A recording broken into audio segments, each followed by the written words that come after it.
বলিউডের একজন স্বনামধন্য পরিচালক হলেন শ্রীরাম রাঘবন। শ্রীরাম রাঘবন বদলাপুর, আন্ধাধুন এবং জনি গদ্দারের মতো হিট ফিল্ম পরিচালনা করেছেন। এবার তিনি আসতে চলেছেন তার নতুন ফিল্ম 21 নিয়ে। এবার এই 21 ফিল্মের মাধ্যমে কিন্তু বলিউডের ডেবিউ করতে চলেছেন বলিউডের শাহেনশাহ অমিতাভ বচ্চনের নাতি আগস্তা নন্দা। 21 যদিও বা বলিউডের ডেবিউ ফিল্ম হতে চলেছে আগস্তা নন্দার, কিন্তু এর আগে কিন্তু আগস্তা নন্দা জোয়া আক্তারের নেটফ্লিক্সে রিলিজ হওয়া দ্য আর্চিসের মাধ্যমে কিন্তু ডিজিটাল দুনিয়াতে ডেবিউ করে ফেলেছেন। শুধুমাত্র যদি আপনারা ভাবেন আগস্তা নন্দাই শুধুমাত্র ডেবিউ করতে চলেছে এই ফিল্মের মাধ্যমে, তাহলে কিন্তু আপনারা ভুল ভাবছেন।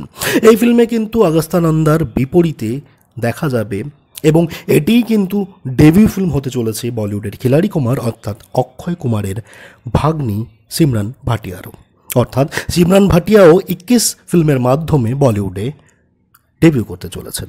সিমরান হলেন অক্ষয় কুমারের বোন আলকা ভাটিয়ার মেয়ে। শ্রীরাম রাঘবনের 21 ফিল্মটা কিন্তু ভারতবর্ষের 1971 সালে ভারত পাক যুদ্ধের শহীদ এবং সবথেকে ভারতবর্ষের ইতিহাসে কনিষ্ঠ পরমবীর চক্র বিজেতা শহীদ অরুণ ক্ষেত্রপালের জীবনের উপর নির্ভর করে তৈরি হবে।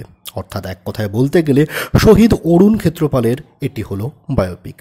1971 সালের ভারত পাক যুদ্ধের পাশাপাশি কিন্তু এই ফিল্মের স্টোরি কিন্তু ফোকাস করবে হিউম্যান ড্রামার উপরেও। এই ফিল্মে কিন্তু আপনারা চাক্ষুষ হতে চলেছেন পিতা পুত্রের বেশ কিছু ইমোশন মোমেন্টেরও। এই ফিল্মে আগস্তা নন্দার পিতার রোলে দেখতে পারবেন আপনারা বিখ্যাত লেজেন্ডারি অভিনেতা ধর্মেন্দ্রকে। এই ফিল্মটি অর্থাৎ এই 21 ফিল্মটি কিন্তু 2025-এর জানুয়ারি মাসে রিলিজ হবে